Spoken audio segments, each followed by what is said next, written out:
Kahulugan ng pagkayod sa panaginip. Ang mga panaginip tungkol sa pagkayod ay maaari maging isang nakakaintriga na simbolo ng iyong panloob na pakikibaka. Maaari nilang ipakita ang iyong mga pagsisikap na linisin ang iyong buhay sa mga hadlang at kahirapan. Maaari rin silang kumatawan sa pangangailangan magdala ng kaayusan at kalinawan sa iyong buhay. Sa artikulong ito, tutuklasin natin ang iba't ibang interpretasyon ng mga panaginip tungkol sa pagkayod at kung paano ito makakatulong sa atin na mas maunawaan ang ating buhay. Ano ang ibig sabihin kapag nanaginip ka tungkol sa pagkayod? Ang mga panaginip tungkol sa pagkayod ay madalas na nauugnay sa pangangailangan na linisin ang iyong sarili ng isang bagay na negatibo o hindi gusto. Maaaring sinusubukan mong alisin ang isang masamang ugali, tanggapin ang isang mahirap na sitwasyon o gumawa ng isang bagong simula sa iyong buhay. Maaari ding itong magpahiwatig na nakaramdam ka ng labis na mga responsibilidad o emosyon na kailangang bitawan.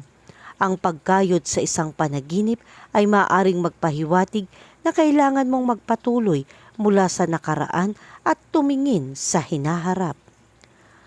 Kahulugan ng panaginip tungkol sa pagkuskus ng sahig. Ang panaginip ng pagkuskus ng sahig ay madalas na sumisimbolo sa pagnanais para sa paglilinis at pagrinyo sa iyong buhay. Tulad ng paglilinis mo sa mga sahig, ito ay kumakatawan sa isang pangangailangan na alisin ang negatibong enerhiya, alisin ang mga hadlang at lumikha ng isang bagong simula.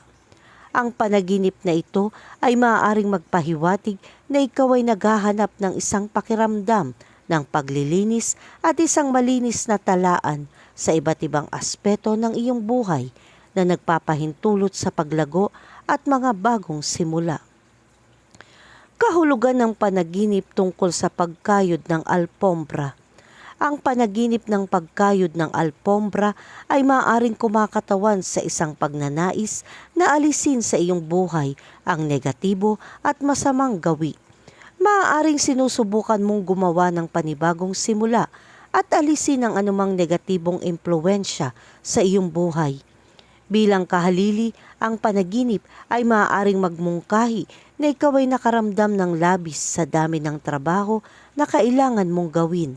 Ang pagkayod ng alpombra sa iyong panaginip ay maaaring isang senyales na kailangan mong magpahinga at maglaan ng oras para sa iyong sarili. Kahulugan ng panaginip tungkol sa pagkuskus ng mga dingding. Kapag nanaginip kang magkuskus ng mga dingding, maaaring ito ay kumakatawan sa pangangailangan linisin ang iyong personal na buhay upang mapabuti ang iyong profesional na buhay. Maaaring nabigla ka sa lahat ng mga responsibilidad na iniatang sa iyo kamakailan at ang pagkuskus ay maaaring isang metapora para sa matinding pagsisikap na iyong inilalagay sa pagwawasto ng sitwasyon.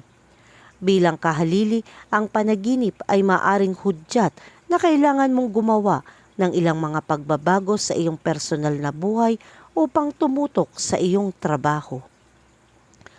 Kahulugan ng panaginip tungkol sa pagkayod ng mga paa. Ang mga paa ay nagsisilbing pundasyon ng ating pisikal na presensya at kumakatawan sa ating koneksyon sa lupa. Ang panaginip ng pagkayod ng mga paa ay maaaring sumisimbolo ng pangangailangan para sa saligan at katatagan sa iyong paggising. Maaari itong magpahiwatig ng pagnanais na magtatag ng isang matatag na batayan, makahanap ng balanse at lumikha ng isang pakiramdam ng seguridad.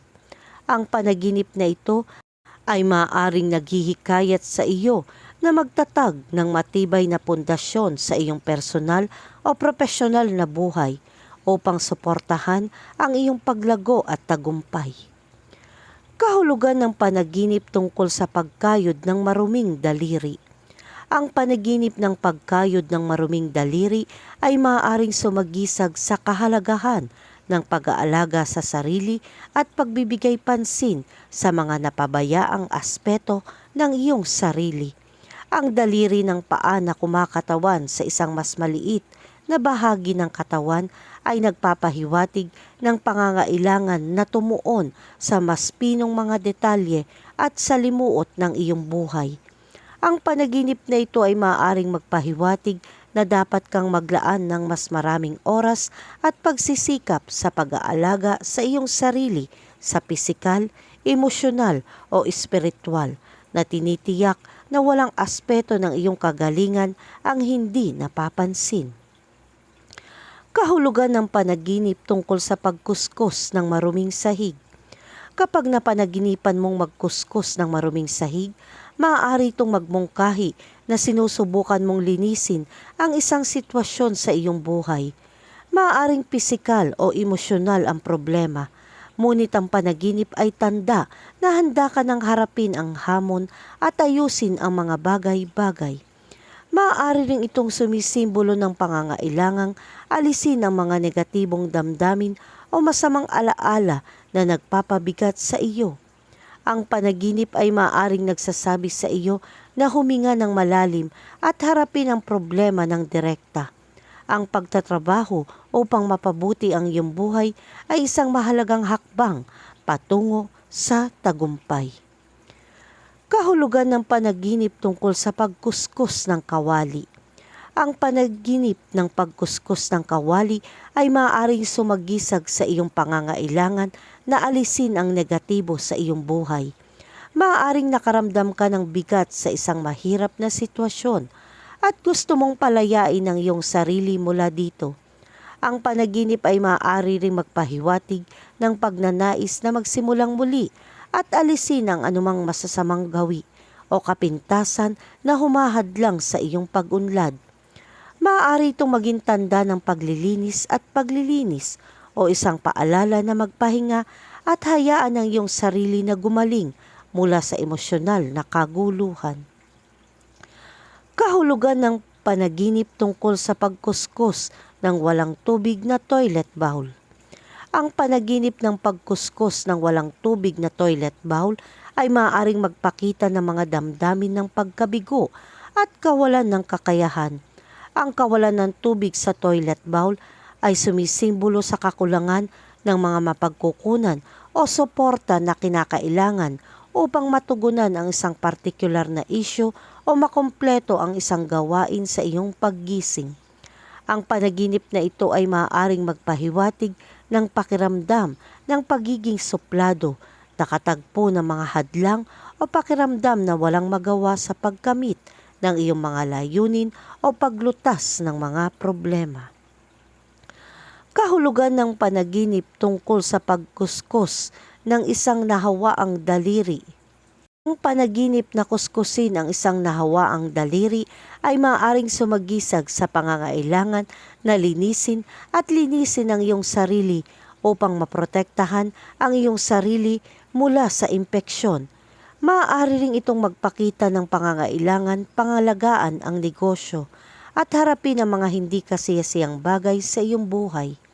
Ang daliri ng paa ay maaari ding kumakatawan sa isang partikular na bahagi ng iyong katawan na nahawaan o maaari itong kumakatawan sa ilang aspeto ng iyong buhay na kailangan linisin.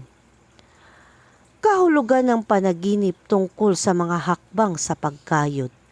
Kapag nanaginip ka ng mga hakbang sa pagkayod, ito ay nagpapahiwatig na ikaw ay nagsusumikap na gumawa ng isang bagay na malinis at maayos.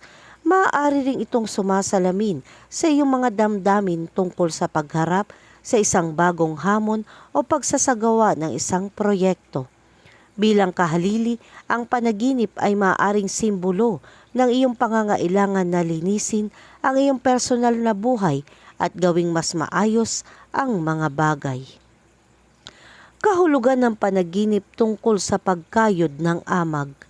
Kapag nanaginip ka ng pagkayod ng amag, maaaring ito ay senyales na ikaw ay nakakaramdam ng labis at stress. Ang amag ay maaaring kumakatawan sa isang bagay na lumalaki sa iyong buhay na hindi mo gusto o hindi nababago. at kailangan linisin. Ang pagkayod ay maaaring isang metapora para sa iyong mga pagsisikap na linisin ang sitwasyon.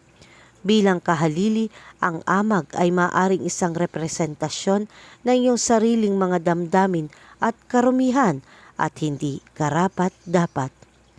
Kahulugan ng panaginip tungkol sa pagkuskos ng maruming toilet. Ang panaginip ng pagkuskos sa isang maruming palikuran ay madalas na kumakatawan sa isang pagnanais para sa paglilinis at paglilinis. Tulad ng masigasig mong pagsisikap na alisin ang dumi at dumi sa banyo, maaaring hinihimok ka ng iyong subconscious na linisin ang mga aspeto ng iyong buhay na naging stagnant o nabibigatan ng negatibo. Maaaring sumasagisag ito sa pangangailangang bitawan ang mga nakakalason na relasyon, hindi malusog na gawi o negatibong emosyon upang lumikha ng espasyo para sa personal na paglaki at pagpapanibago. Interpretasyon ng panaginip ng pagkuskus sa sarili. Ang panaginip na kuskusin ng iyong sarili ay maaaring magmungkahi na ikaw ay nakaramdam ng labis sa ilang mga emosyon at sinusubukan mong linisin ang iyong sarili mula sa mga ito. Ang mga damdamin ito ay maaaring nauugnay sa pagkakasala o kahihiyan na pumipigil sa iyo sa pagkamit ng iyong mga layunin. Maaari ring itong kumatawan sa isang pagnanais na gumawa ng isang bagong simula o upang maalis ang mga stress at pagkabalisa na nagpapabigat sa iyo. Bilang kahalili, maaari ring itong magpahiwatig ng pangangailangan na makipag-ugnayan muli sa iyong tunay na sarili at iwanan ang mga maskara na iyong isinusuot upang magkasya sa iba. Konklusyon, ang panaginip tungkol sa pagkayod ay sumisimbolo sa iyong pangangailangan na linisin ang iyong sarili sa isang bagay na negatibo o hindi ka nais-nais, tulad ng masamang gawi o mahirap na sitwasyon. Nangangahulugan din ito na ikaw ay nahihirapan sa mga responsibilidad o emosyon na kailangang bitawan.